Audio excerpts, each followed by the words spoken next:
네, 오늘 내용에서는 이제 물질관을 다루어 주십니다. 어떤 사람이 주님을 찾아왔습니다. 그들의 형제 간에 재산에 분쟁이 생겼습니다. 그들은 주님을 권위자로 생각했던 모양입니다. 그래서 자기 형에게 재산을 나눠주라고 이렇게 명령해 달라는 부탁을 하러 왔습니다. 그러자 주님이 대답하시기를, 주님은 재판관이 아니고 또 재산을 분할해 주는 사람도 아니라고 말씀하십니다. 그리고는 탐심을 물리치라고 하시고요. 사람의 생명이 그 소유에 넉넉한 데 있지 않다고 하셨습니다. 그래서 이어서 한 부자의 비유를 하십니다. 자, 우리가 이 부자의 비유를 읽었는데요. 이 부자의 문제점이 몇 가지 있습니다. 자, 첫 번째로 드러나는 문제점은 이 부자는 나 이렇게 하고 있습니다. 나라고 하는 자기 중심성에 갇혀 있습니다. 찾아보니까 내가 곡식 쌓아둘 곳, 내가 이렇게 하리라, 내 곳간, 내가 내 영혼에게, 이 짧은 독백 속에 5번이나 나를 찾고 있습니다. 그래서 우리는 이 사람이 자신만을 위해서 살던 사람이라 이렇게 판단할 수 있습니다. 그는 물질은 가진 사람이었지만 자신만을 위해서 살아감으로써 그의 영혼은 빈곤한 자였던 것을 우리가 알게 됩니다. 하나님의 나라를 찾는다든가 타인을 배려하고 돕는다든가 하는 이 여지가 없는 자신만을 생각하는 빈곤한 영혼이었습니다.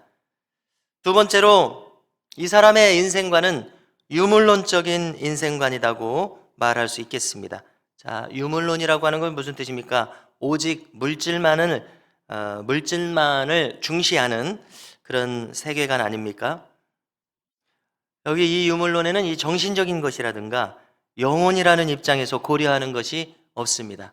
그래서 대표적으로 공산주의를 보면은 사람에 대한 이 가치가 너무나 낮은 것을 알 수가 있습니다.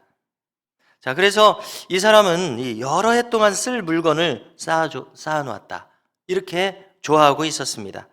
그러자 주님께서 이 비유 안에서 뭐라고 말씀하십니까? 하나님은 이런 사람을 보고 이렇게 말씀하신다는 겁니다. 어리석은 자여, 오늘 밤에 내 영혼을 도로 찾으리니 그러면 내 준비한 것이 누구의 것이 되겠느냐. 그에 대해서 이렇게 바라보고 계신다는 겁니다.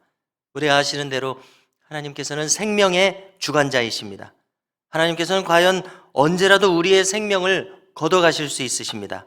하나님은 우리에 대한 주권을 갖고 계신 분이기 때문에 그렇습니다. 자, 이 사람에 대한 마지막 주님의 논평이 21절에 있습니다.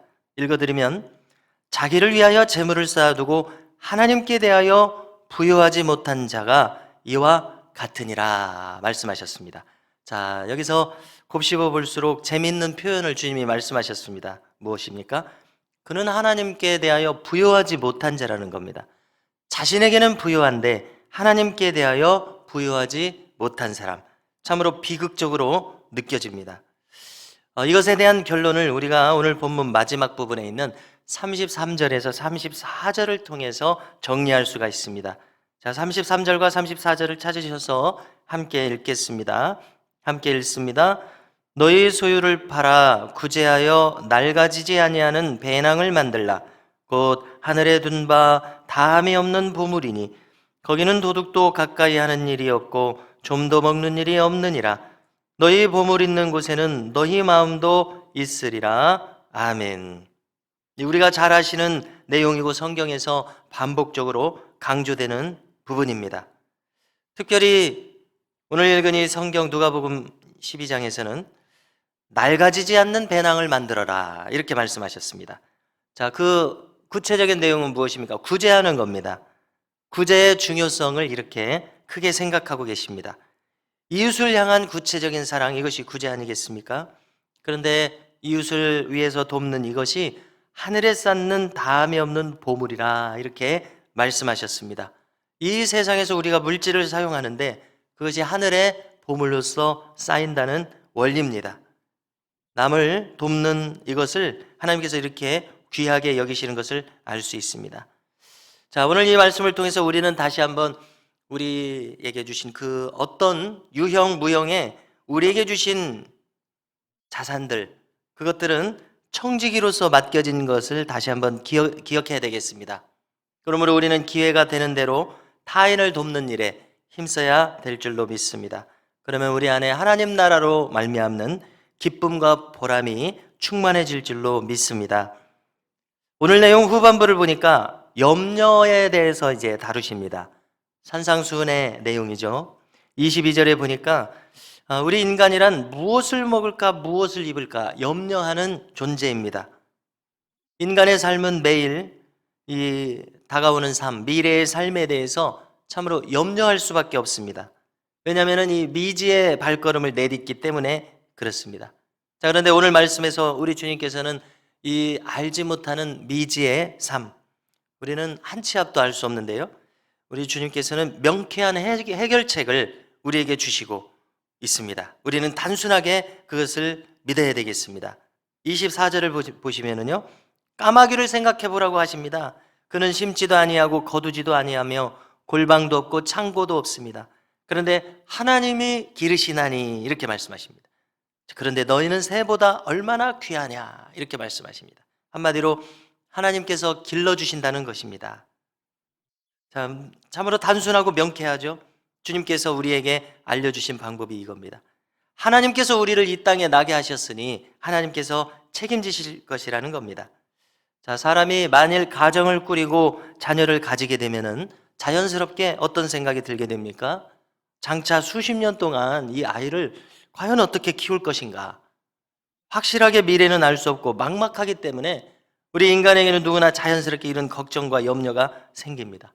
자, 그런데 오늘 주님께서 어떻게 말씀하십니까? 하나님께서 기르시나니.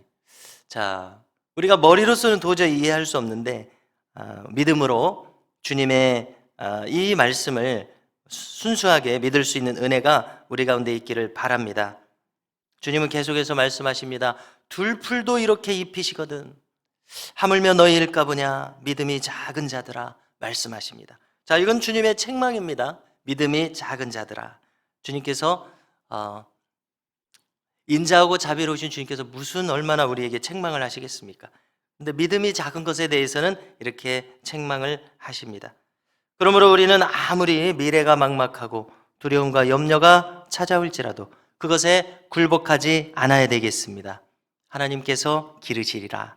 이 믿음을 가지고 살아야 되겠습니다.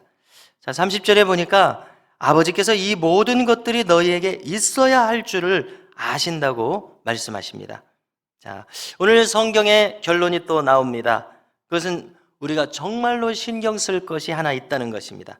염려나 걱정, 근심 이런 것들로 신경 쓰지 말고 우리가 정말로 신경 쓸 것이란 무엇인가?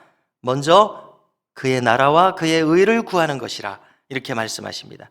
그러면 이 모든 것을 너희에게 더하여 주시리라 이렇게 약속하십니다. 성도 여러분, 오늘도 우리는 주어진 삶을 통해서 먼저 하나님의 나라와 의를 구하는 복된 삶을 살 수 있기를 주님의 이름으로 축원합니다.